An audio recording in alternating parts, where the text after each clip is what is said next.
Nah, bapaknya Peggy itu memperkenalkan Peggy di tempat kosnya dia bukan sebagai Peggy, tapi sebagai Robi yang dibilang adalah keponakan dia. BAP juga udah kita ambil. Tanda kutip, tanda tanya. Kalau emang itu anaknya, kalau emang itu tidak ada masalah, kenapa harus pakai nama yang lain? Sekarang baru dibilang itu anak saya tidak bersalah. Boleh. Tapi yang jelas bahwa penyidik akan berhati-hati dan penyidik sangat concern untuk masalah hal ini. Apalagi Bapak Kapolri sering menyampaikan kepada kami, kepada seluruh jajaran, polisi tidak anti kritik. Polisi sangat transparan dan terbuka untuk informasi apapun. Sebagai bukti bahwa dalam rangka kasus Peggy ini pun polisi membuka hotline. Jadi bahwa DPO itu sudah ditetapkan oleh pengadilan dan dari hasil pengadilan tadi sudah diperiksa ulang atau diperiksa lanjutan oleh penyidik. Dari perkembangannya tadi tidak ada alat bukti yang menguatkan ke sana. Jadi justru kami meminta bantuan dari masyarakat, netizen, dan kalau ada pengacara menyampaikan kalau memang ada alat bukti yang menguatkan dua DPO lainnya, dengan senang hati akan kita proses. Dan penyidik juga tentu saja akan berusaha untuk semaksimal mungkin mengungkap kalau memang itu ada. Bisa saya merespon keterangan dari para saksi dan para pelaku itu menyebutkan tidak demikian. Yang namanya Robi itu adiknya Peggy Setiawan, nama lengkapnya Robi Iriawan. Nah, kalau terkait Peggy dipanggil jadi Robi, itu tuh karena masalah keluarga, karena ayah Peggy ini nikah lagi sama janda anak 4 di Bandung. Sebenarnya Pak Saprudi ini ngenalin ke istri mudanya Peggy sebagai keponakan dan Robi anaknya. Cuman istri mudanya Pak Saprudi salah dengar. Peggy mendengarnya Robi, si Robi kedengarannya Obi.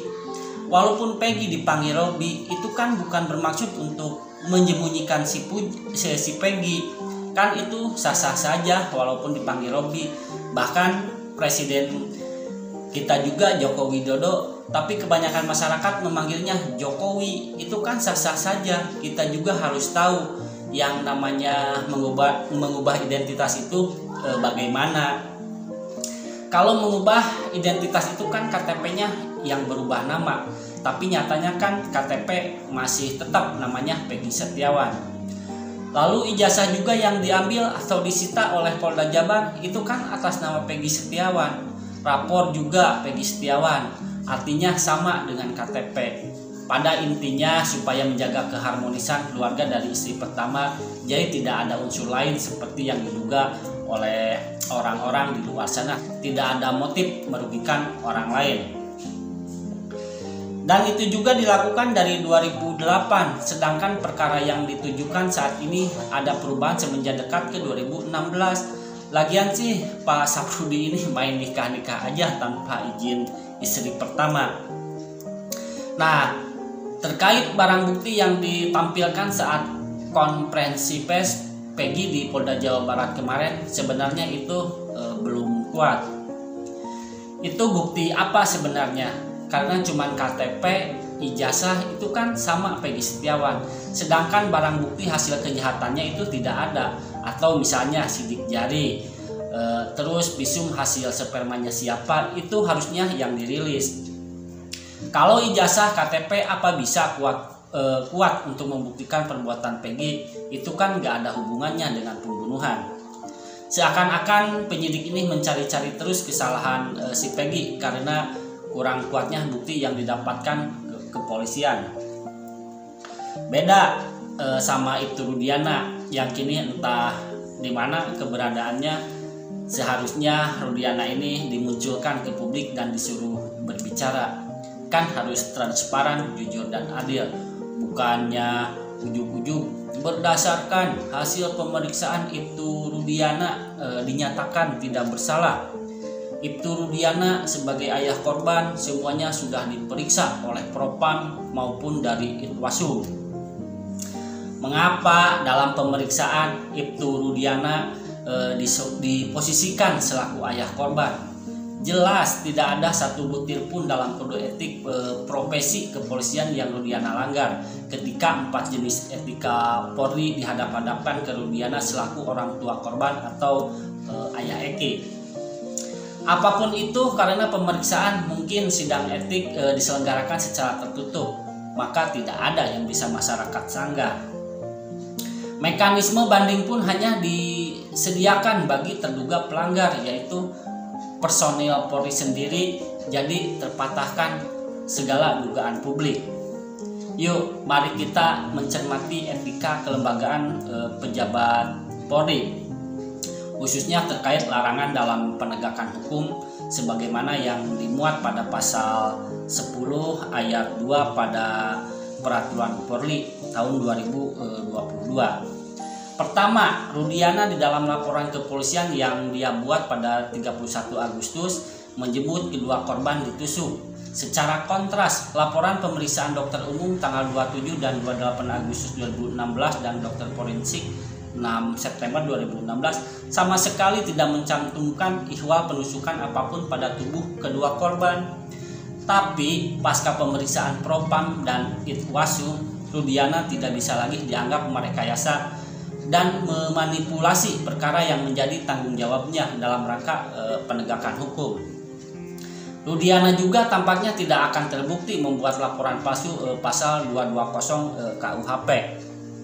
Kedua, jika mengacu laporan kepolisian yang dibikin Rudiana, maka akan muncul pertanyaan, di manakah senjata tajam samurai misalnya yang dipakai untuk menusuk korban itu?